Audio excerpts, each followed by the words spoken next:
My name is Abigail Walker, and I am 28 years old. Never in my wildest dreams did I think my sister Madison's Harvard graduation would become the day my parents publicly disowned me in front of 550 people. The ceremony was supposed to be a celebration, maybe even a chance to heal our fractured family. Instead, I discovered I had been systematically erased from the program, family photos, and even their will.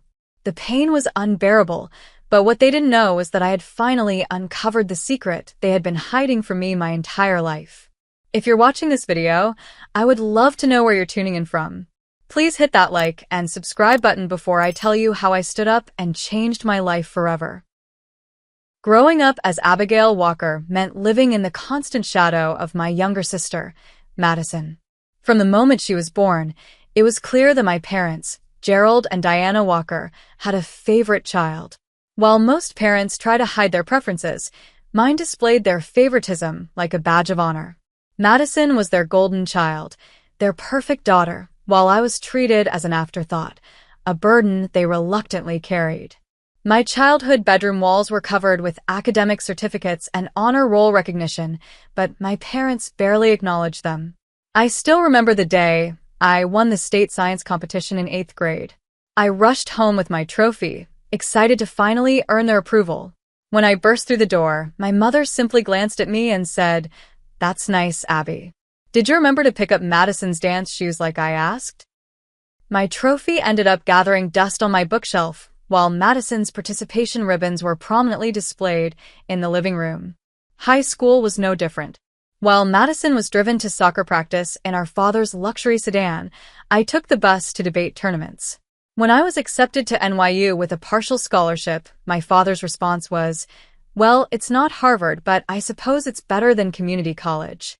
Meanwhile, Madison's acceptance to any advanced placement class was celebrated with dinner at expensive restaurants. To afford college, I worked 3 jobs simultaneously. Mornings at a coffee shop, evenings waiting tables, and weekends as a tutor. The exhaustion was overwhelming, but the alternative was dropping out. My parents had made it clear that their financial support was reserved for Madison's future. "She has real potential," my father once said within earshot, not realizing or perhaps not caring that I could hear him. During my sophomore year at NYU, I discovered something strange while helping my mother organize some files during a rare visit home. A document had fallen behind the drawer, and when I retrieved it, I noticed it was a life insurance policy that listed only Madison as a beneficiary. When I questioned my mother about it, she snatched it from my hands and said dismissively, "It's just an old policy. We have updated ones." But her reaction seemed disproportionate, almost panicked. My best friend Rachel Howard was the only person who truly understood what I was going through. We met during freshman orientation at NYU, and she quickly became the sister I wished I had. "Your parents are toxic, Abby," she would tell me. "You deserve so much better." Rachel's family welcomed me for holidays when returning to my own home became too painful, which happened more frequently as time passed. Despite the years of emotional neglect, a part of me still yearned for my parents' approval and love.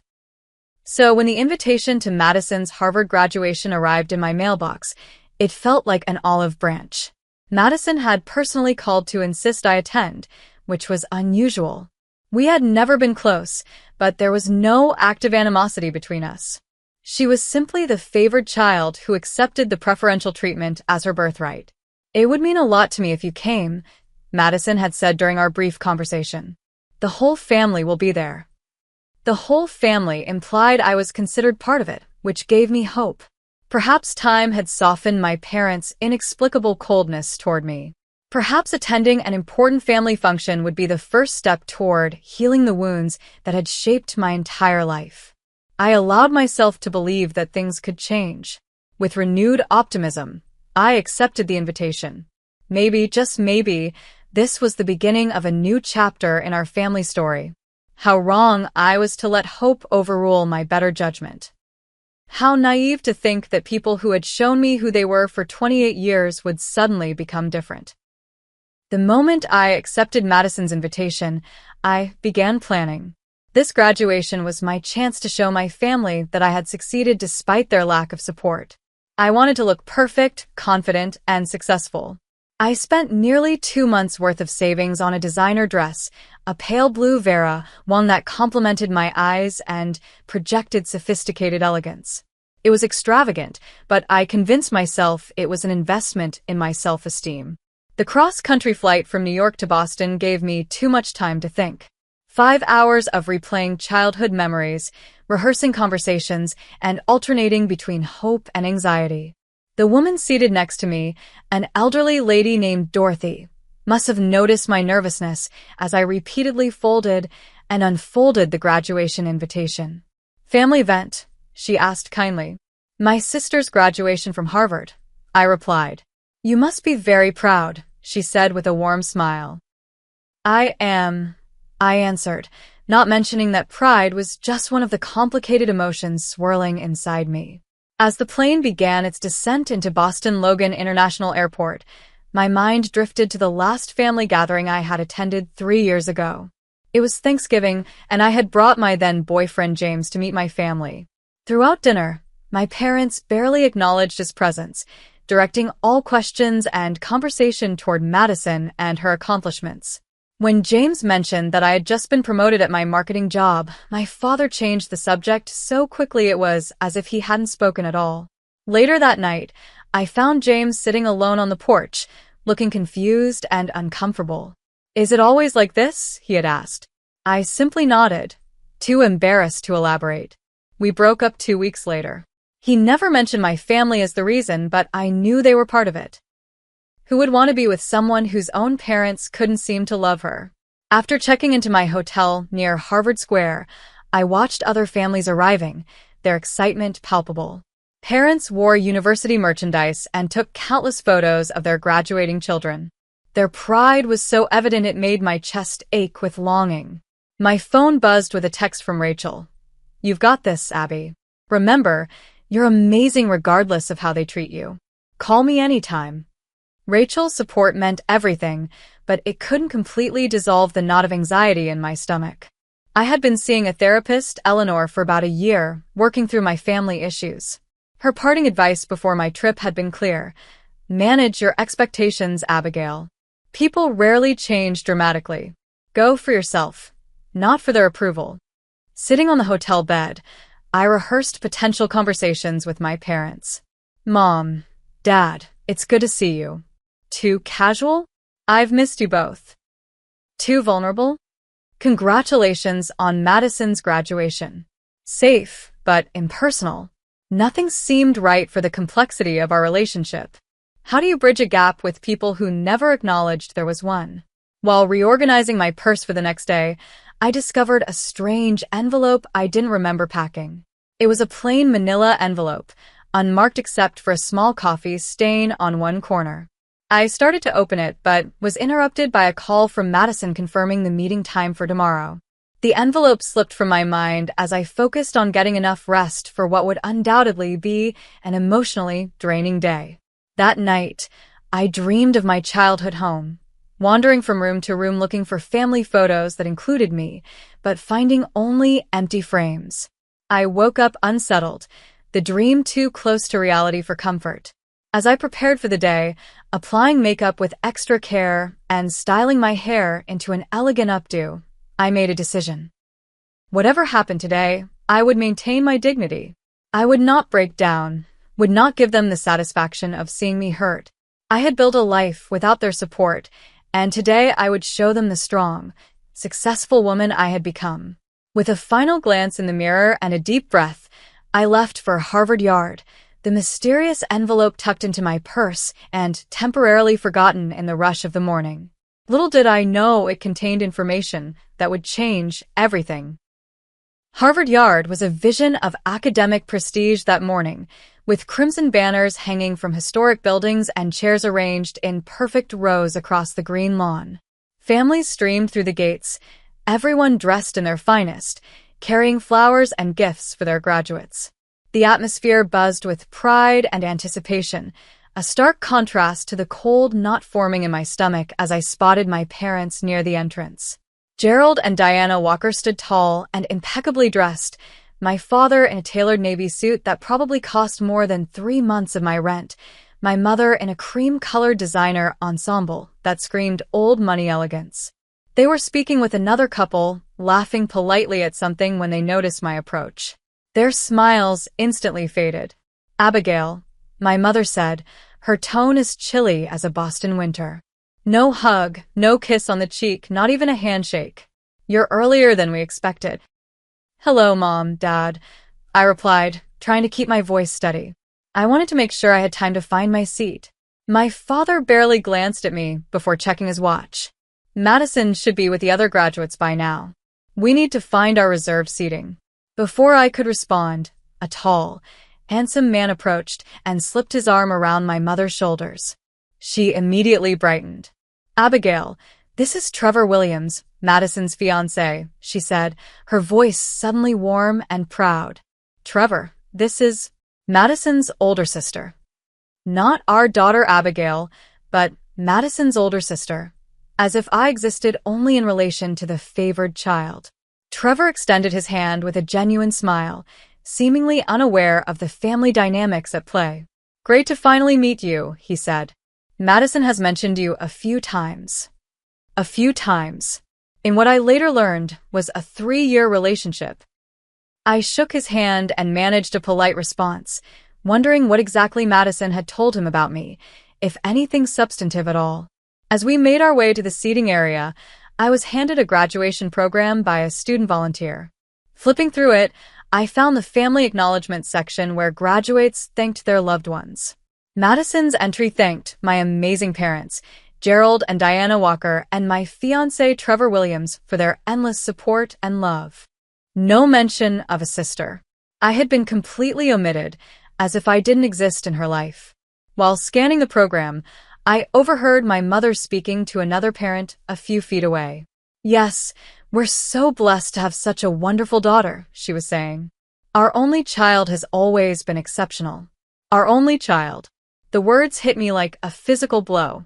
I had been prepared for their usual coldness, but this public erasure was beyond anything I had anticipated. They weren't just ignoring me.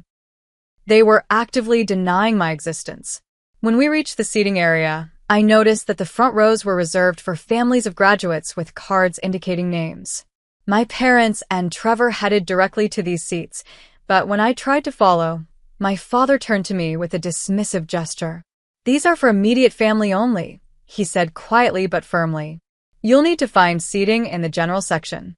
I stood frozen as they settled into their reserved seats without a backward glance. Numbly, I found a spot several rows back, surrounded by strangers who had arrived too late to sit with their own families. From this distance, I watched my parents posing for photos with Trevor, their body language relaxed and happy.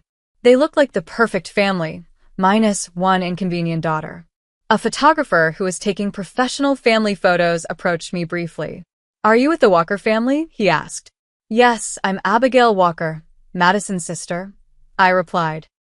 He checked his list with a frown. "I'm sorry, but I was instructed to take photos of Gerald, Diana, and Trevor only. The client specifically requested family photos without additional people. Additional people. Not family. Not even a sister. Just an unwanted extra that would ruin their perfect family portrait." During a lull in the pre-ceremony activities, I noticed a display of framed photos near the refreshment area, celebrating graduates and their journeys.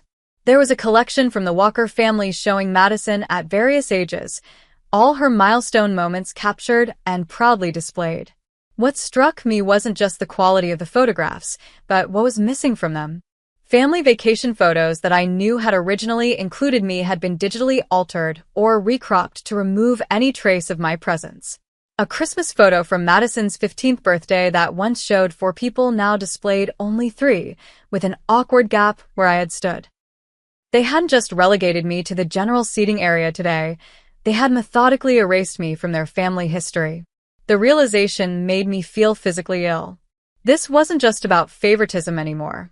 There was something deeper, more deliberate in their rejection of me. As the ceremony was about to begin and the crowd settled into their seats, I noticed my mother distributing elegant gift bags to several people seated around them, undoubtedly containing expensive mementos to celebrate Madison's achievement. No bag made its way to me. It was as if I were invisible, a ghost haunting my own family's celebration. The cruel reality was becoming clearer with each passing moment. This wasn't a chance for reconciliation. This was something far worse. I had been invited not as a family member, but as a reluctant concession to Madison, perhaps to maintain appearances to her fiancé or friends who might have known she had a sister. But my parents were making it abundantly clear that while I might share their last name, I was not part of their family. The graduation ceremony began with a processional of faculty in their academic regalia, followed by the students in their black gowns and crimson hoods. The Harvard University Band played pomp and circumstance as 550 excited graduates filed into their seats, their futures bright with promise. In any other circumstance, it would have been a moving spectacle, but I could barely focus on the pageantry unfolding before me. The university president welcomed everyone with a speech about achievement, community, and the responsibility that came with a Harvard education. Under different circumstances, I might have appreciated his eloquence. Instead, I kept replaying the morning's events in my mind, each slight and dismissal cutting deeper upon reflection. When it came time to announce the graduates receiving special honors, Madison's name was called early. Madison Elizabeth Walker, summa cum laude, the dean announced. The audience applauded as my sister stood, a gold cord glinting around her neck. From my distant seat, I could see my parents beaming with pride, my father actually wiping away a tear. I had never seen him show such emotion, not even when I graduated from NYU, an event they had declined to attend due to a scheduling conflict. After the individual honors were announced, the ceremony moved to a section dedicated to family recognition. The dean invited parents of graduates to stand when their child's name was called, a tradition meant to acknowledge the support system behind each successful student. When Madison Walker was announced, my parents not only stood but my father raised his hand to get the dean's attention. To my horror, the dean nodded and handed my father the microphone. This was not part of the program. Gerald Walker, always the influential businessman who could bend situations to his will, had apparently arranged this special moment. "My wife Diana and I are so proud of our daughter Madison," he began, his voice carrying across the hushed crowd. "Our only daughter has been a blessing since the day she was born." My heart pounded so loudly, I was sure people around me could hear it. Did he really just say that again with a microphone in front of hundreds of people? "Madison has always been the perfect child, exceeding our expectations in every way," he continued. "She represents everything the Walker family stands for: excellence, integrity, and success." Each word was like a knife, precise and intentional. This wasn't just ignoring me. This was a deliberate public statement. Then my mother took the microphone, her socialite smile perfectly in place. "We want to take this opportunity to publicly acknowledge how proud we are of our true family. In fact, we've recently updated our will and family trust to reflect exactly who our family is." A murmur ran through the crowd. Even those who didn't know me or our situation could sense the strange undercurrent in her words.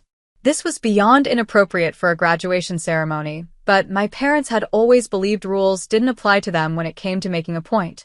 From my seat, I could see Madison's face.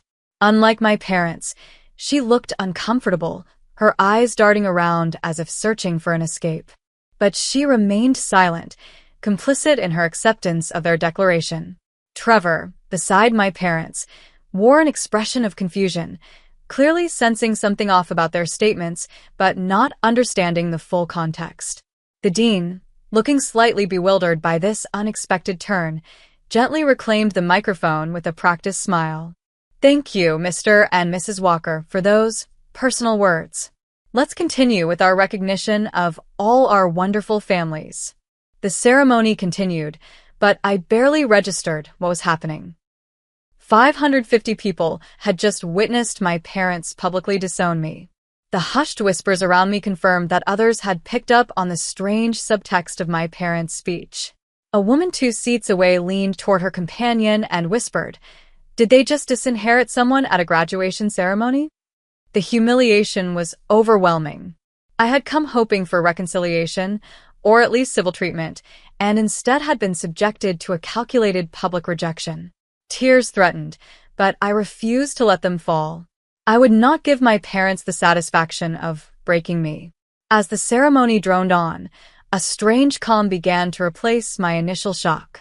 The pain was still there, but something else was emerging alongside it.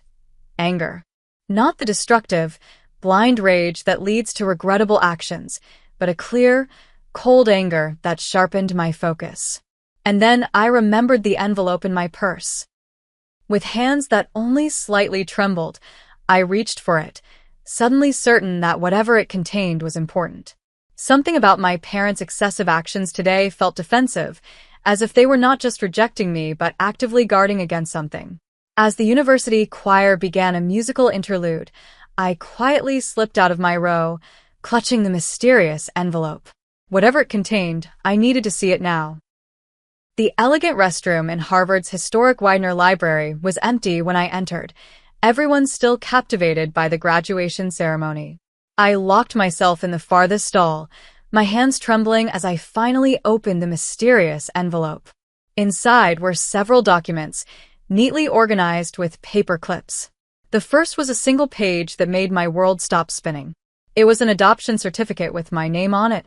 Abigail Grace Walker, adopted by Gerald and Diana Walker on April 17, 1997. I was 5 years old when they adopted me, yet I had no memory of this. How was that possible? My breath caught in my throat as I stared at the official document, its government seal mocking the life I thought I had known. The next document was a birth certificate listing my biological mother as Sarah Mitchell. There was no father named. According to this, I had been born in a small town in Pennsylvania, not in Boston as I had always been told. Everything I thought I knew about my origins was a lie. Behind these were medical records showing that Diana Walker had suffered multiple miscarriages before they decided to adopt. Then, surprisingly, she had conceived naturally and given birth to Madison 2 years after my adoption. The miracle child they had given up hoping for. As I flipped through the papers with increasingly shaky hands, fragments of childhood memories began to resurface and reorganize themselves into a new, terrible picture. The way my mother would sometimes look at me with an expression I could never quite identify, now clearly recognizable as resentment. My father's inability to connect with me, his constant emotional distance. The family jokes about how I didn't inherit the Walker business sense or the Walker artistic talent. They weren't jokes. They were acknowledgments of a biological truth they had hidden from me my entire life. But there was more.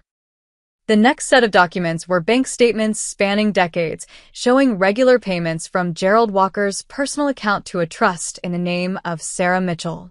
The payments had begun the same month as my adoption and continued until 5 years ago, when they abruptly stopped. Each payment was for $10,000, marked simply as SM Trust. My hands shook so badly, I nearly dropped the next document, a handwritten letter addressed to me. Dear Abigail, it began in feminine handwriting. If you're reading this, I've finally found the courage to share the truth with you. My name is Sarah Mitchell, and I am your biological mother. The letter explained that Sarah had been a junior executive at my father's company 28 years ago. They had had an affair while my mother was struggling with fertility issues. When Sarah became pregnant, Gerald had paid her to keep quiet, arranging for her to leave the company with a generous severance package on the condition that she never reveal the truth about our relationship. When you were born, Sarah wrote, I was young, scared, and alone. Gerald convinced me that giving you to him and Diana would provide you with opportunities one could never offer. In a moment of weakness and fear, I agreed. The adoption was arranged privately through connections, with the condition that I would never contact you. In return, Gerald established a trust for me and made regular payments that allowed me to rebuild my life.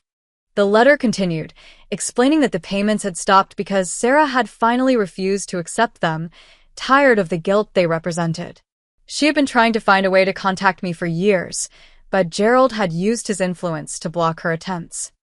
Recently, she had connected with Rachel, my best friend, through social media after seeing us in photos together. It was Rachel who had secretly placed these documents in my purse, knowing I would need the truth. Madison knows everything, Sarah's letter concluded. She discovered the truth when she was 16 and found the original adoption papers. Gerald and Diana swore her to secrecy, reinforcing that revealing this would destroy the family. I don't know what kind of relationship you have with your sister, but she has been complicit in this deception for years. I hope someday you can forgive me for my weakness. I have never stopped thinking about you and would welcome a chance to know the woman you've become if you're willing. Love, your mother, Sarah. Attached to the letter was a recent photo of a woman in her 50s with my same green eyes and the dimple in her left cheek that I had always considered my most distinctive feature. The resemblance was undeniable. The final document was a note from Rachel.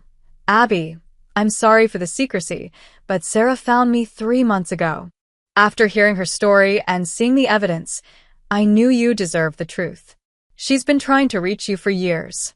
Your parents' lawyer has been intercepting her letters and calls. Whatever happens at the graduation, know that you have people who truly love you. Call me when you're ready. Love, Rachel. In that bathroom stall, surrounded by cold marble and the weight of decades of lies, everything suddenly made terrible sense. My parents hadn't merely favored Madison. They had resented me as living proof of my father's infidelity, a constant reminder of a mistake they had been forced to incorporate into their perfect lives. When Madison was born, their real daughter, they no longer had to pretend I was anything but an obligation. I wasn't just the less favored child. I was never truly their child at all in their eyes. The systematic erasure from family photos, the cold treatment, the public disowning, it was all part of a gradual process of removing the evidence of their darkest secret. By publicly declaring Madison their only daughter and updating their will, they were completing the process they had begun years ago, erasing me from their family narrative. And Madison, the sister I had never been close to but had never truly resented either, had known the truth since she was 16. She had watched their treatment of me for years with full knowledge of why it was happening and had said nothing.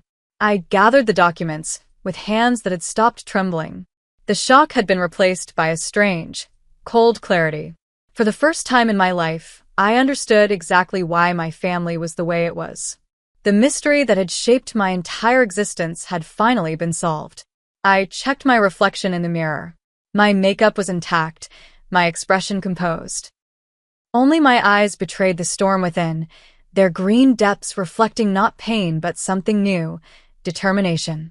I had been invited to this graduation for appearance's sake, perhaps as a final farewell before being completely cut out.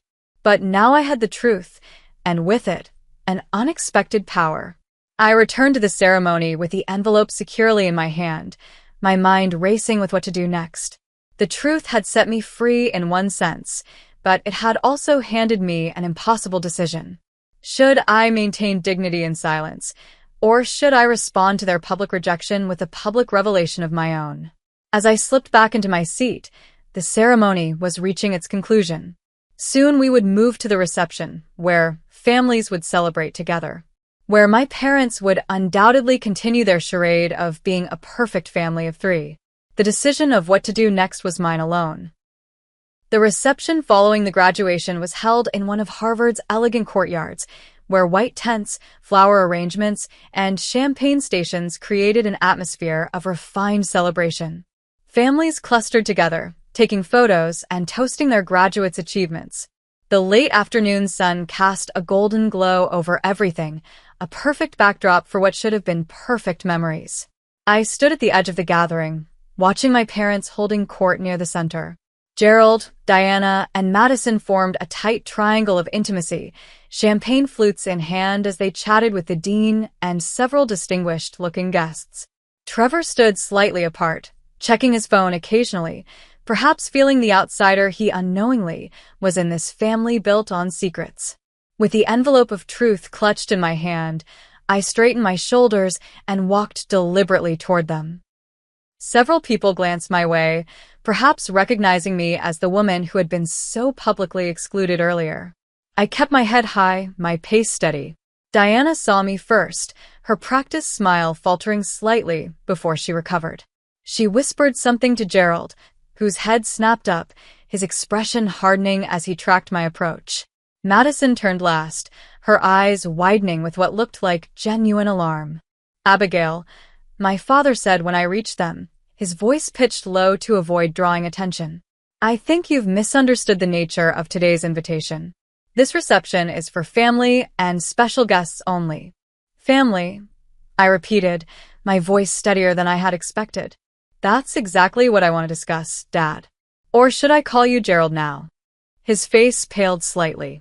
"This is neither the time nor place for whatever scene you're planning to create. If you have concerns, we can arrange a private meeting." "A private meeting," I echoed. "Like the private speech you gave disowning me in front of hundreds of people? Or the private way you've been erasing me from family photos? Or perhaps the private way you updated your will and announced it during a graduation ceremony?" People nearby had begun to notice our tense exchange. The dean looked uncomfortable, glancing between us and clearly sensing conflict. "Security," Gerald said quietly to a staff member hovering nearby. "This woman is causing a disturbance." Before the young man could react, I spoke again, louder this time. "I'd like to speak with my family privately first. If they refuse, then I suppose we'll have to continue the public conversation they started during the ceremony." Diana stepped forward, her social mask firmly in place, but her eyes cold with warning. "Abigail, you're making a spectacle of yourself. You've always been prone to these emotional outbursts. This is exactly why we've had to distance ourselves." "Distance yourselves," I repeated, opening the envelope. "Is that what we're calling it now? Let me show you what I found today." I pulled out the adoption certificate, holding it where only they could see it. Did you think I would never discover the truth? That I would just accept being treated like an unwanted houseguest in my own family forever? The blood drained from Diana's face. Madison looked away, unable to meet my eyes. Gerald was the only one who maintained his composure, though a muscle twitched in his jaw. "Put that away," he hissed. "Now. Why?" I asked, my voice gaining strength. "Are you afraid of what people might think if they knew the truth? That I'm not your biological daughter, but the product of your affair with Sarah Mitchell? That you've been paying her hush money for decades? That Madison has known about this since she was 16 and said nothing while watching you treat me like I was nothing?" Trevor stepped closer, his expression confused. "Madison, what is she talking about?" Madison remained silent, her face a mask of conflicted emotions. The years of complicity in her parents' deception had trapped her in an impossible position, and now she seemed unable to choose a side.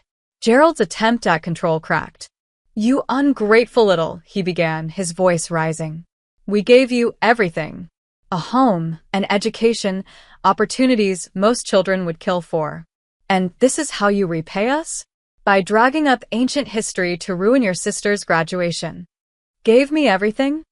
I laughed, the sound sharp with disbelief. "You gave Madison everything.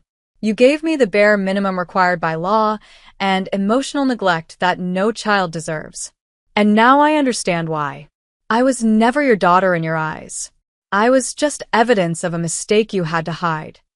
By now, a small crowd had gathered at a slight distance, pretending not to listen but clearly captivated by the drama unfolding.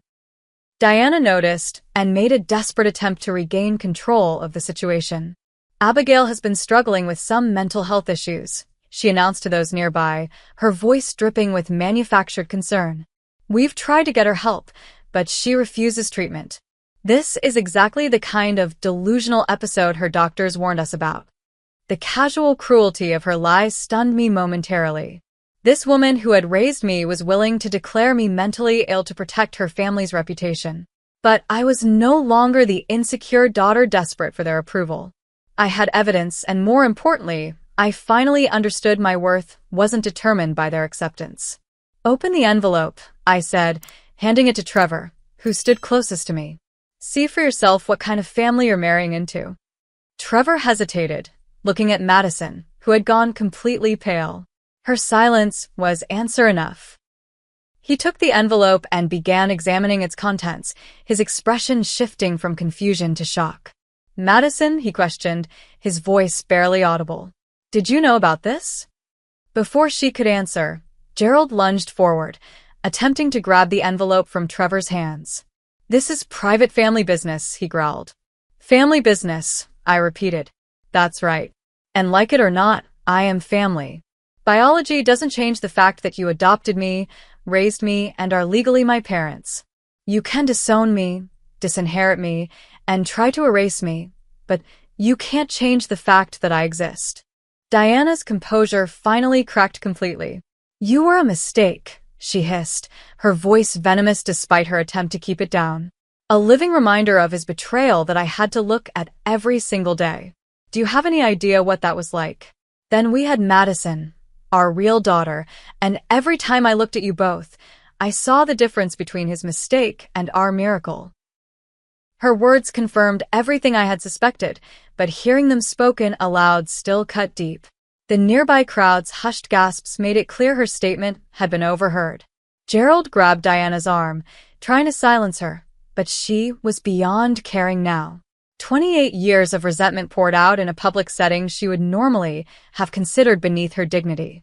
"We gave you our name, our home, paid for your education," she continued. "And you were never grateful, always wanting more, always looking at us with those accusing eyes, so like hers. Like Sarah's, I supplied. My biological mother.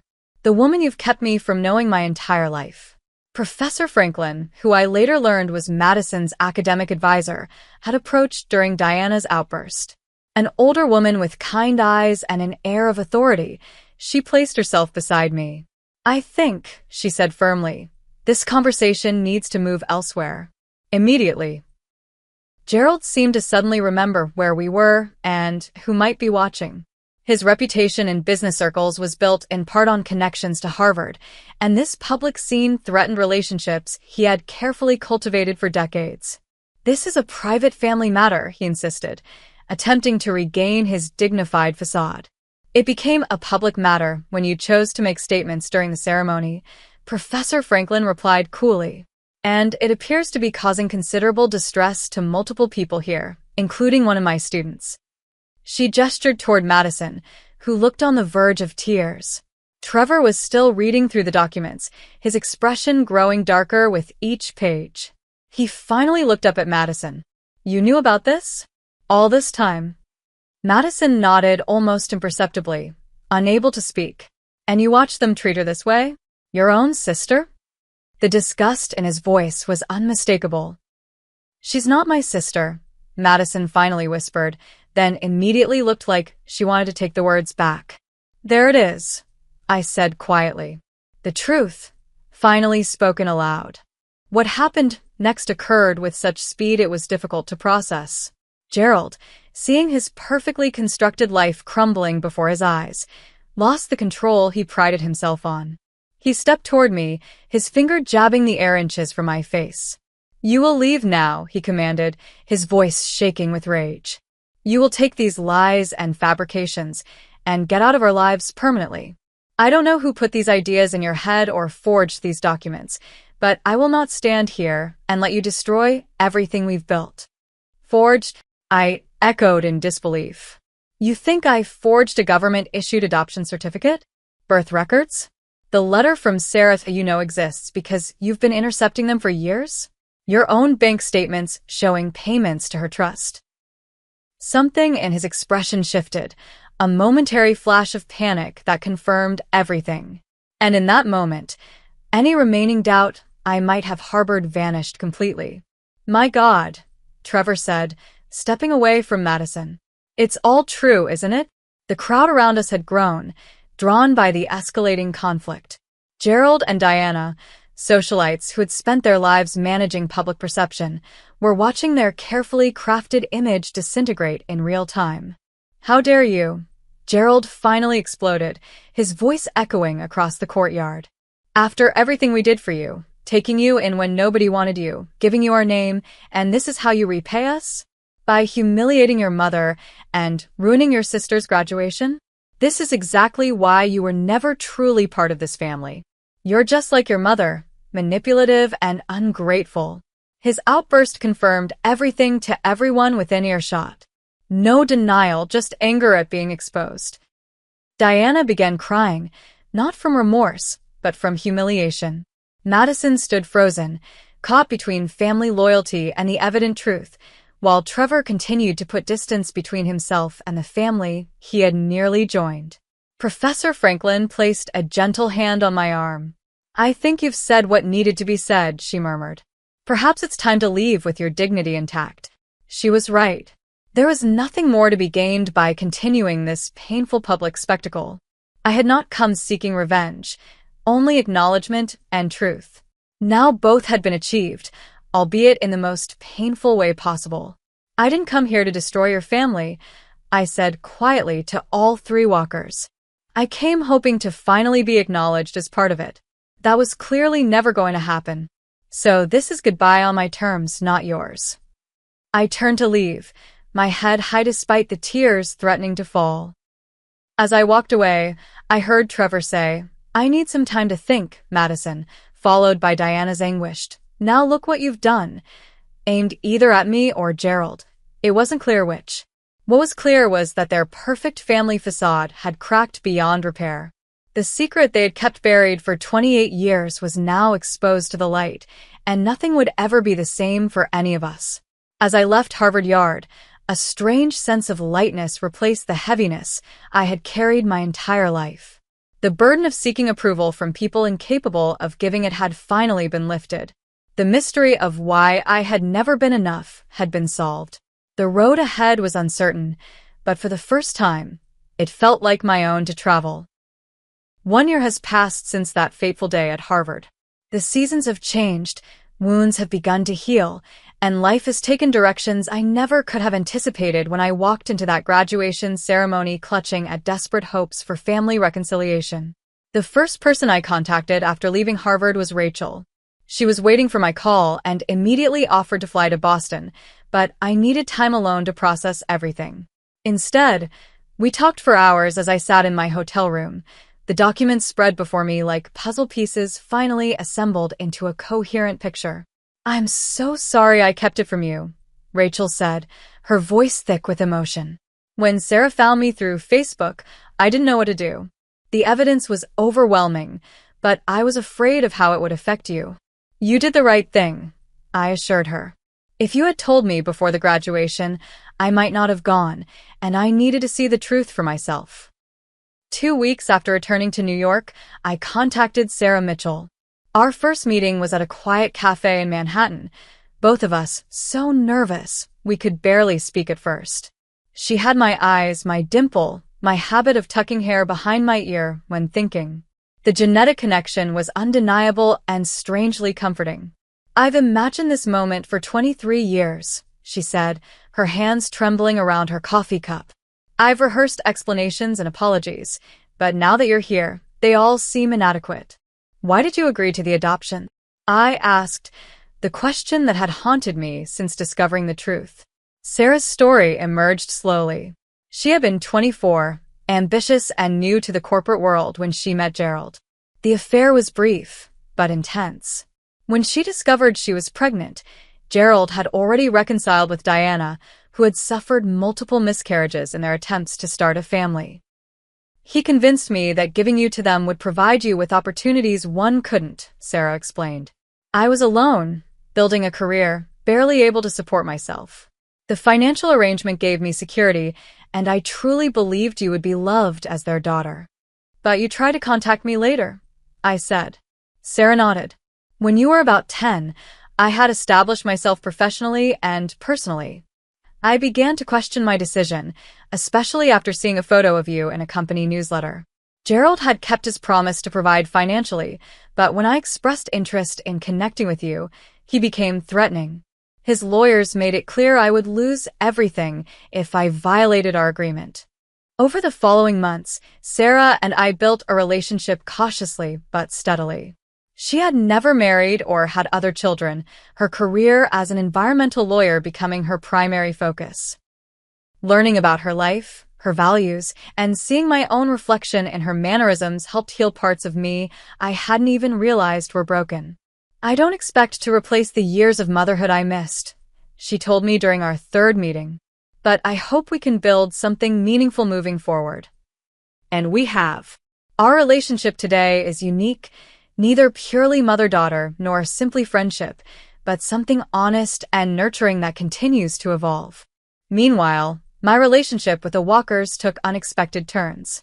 2 months after the graduation, I received a letter from Madison, her first attempt at contact since that day. "I don't expect forgiveness," she wrote.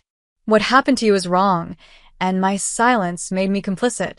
I've spent my life accepting the family narrative without questioning it, and I'm only now beginning to understand the damage that caused." We met once, awkwardly, at a restaurant halfway between New York and Boston. The conversation was difficult, years of unspoken truths hanging between us. "I found the adoption papers when I was 16, Madison confirmed. "I was looking for my birth certificate for a passport application and found yours instead. When I confronted them, they swore me to secrecy, saying it would destroy our family if it became public knowledge." "And you agreed," I said, not a question but a statement. "I was 16, raised to believe family loyalty was paramount," she said, not as an excuse, but as explanation. "By the time I was old enough to understand the real impact, the pattern was set. I told myself you were doing fine, had your own life. I convinced myself it wasn't my secret to tell." We parted that day with no promises of sisterhood suddenly rekindled. Some bridges, once burned, cannot be easily rebuilt. But there was a fragile understanding, a recognition that we had both been shaped by circumstances beyond our control. Trevor, surprisingly, reached out to me about 4 months after the graduation. He and Madison had ended their engagement, the revelation of family secrets proving too significant to overlook. "It wasn't just what they did to you," he explained during our brief coffee meeting. "It was witnessing how capable they were of maintaining such a significant deception. It made me question everything about the relationship and the family I thought I was joining." He shared that in the weeks following our confrontation, he had discovered more Walker family secrets, financial irregularities, and ethical compromises that had contributed to their wealth and status. The perfect family had been built on a foundation of carefully maintained illusions. As for Gerald and Diana, their public humiliation had consequences they had never anticipated. Several board members of Gerald's company, concerned about the publicity and ethical implications, called for a review of his leadership. Diana's standing in her social circles, built on perceptions of moral superiority and perfect family values, was irrevocably damaged. I received one letter from Gerald, not an apology, but a final attempt at control. He offered a financial settlement in exchange for my signature on a non-disclosure agreement, attempting to buy my silence, as he had once bought Sarah's. I returned the letter unopened. Diana has never contacted me directly, though I heard through Madison that she suffered what was described as a nervous breakdown in the months following the graduation. The carefully constructed reality she had maintained for decades had shattered, leaving her unable to rebuild her self-image.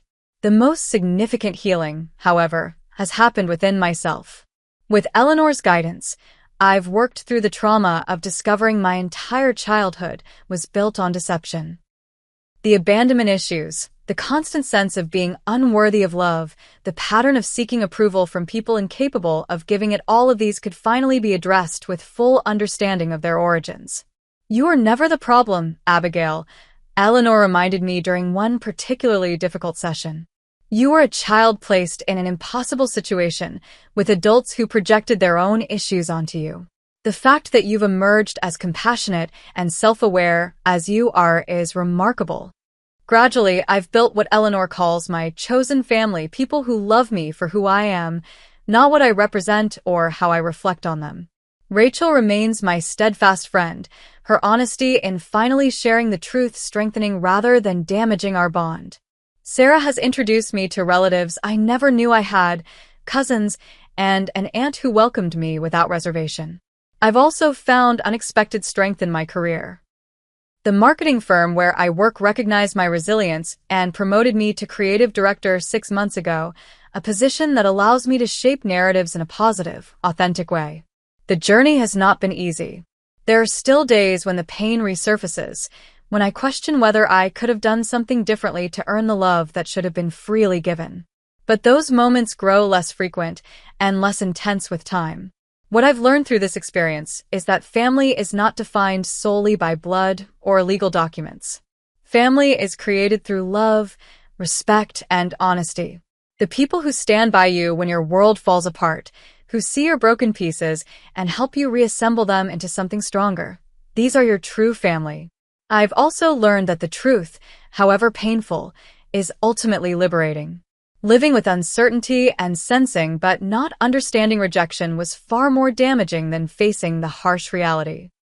Knowledge gave me power and choices I never had before. Perhaps most importantly, I've learned that our worth is not determined by those who reject us, but by how we choose to live with integrity even when it's difficult. Standing up for myself that day at Harvard was not about revenge, but about finally claiming my right to dignity and truth. If you're watching this and struggling with family rejection or secrets, know that you are not defined by other people's limitations or fears. Your worth is inherent, not earned through others' approval. Building a life on truth may be harder initially than maintaining comfortable illusions, but the freedom it brings is immeasurable. I would love to hear your stories of family revelations and healing in the comments below. Have you ever discovered a family secret that changed how you viewed your childhood? How did you handle it? Please hit the like button if this story resonated with you. Subscribe to hear more stories of survival and resilience, and share this video with someone who might need to hear that they're not alone in their family struggles. Thank you for listening to my journey from rejection to self-discovery, and remember that sometimes the family we create matters more than the one we're born or adopted into.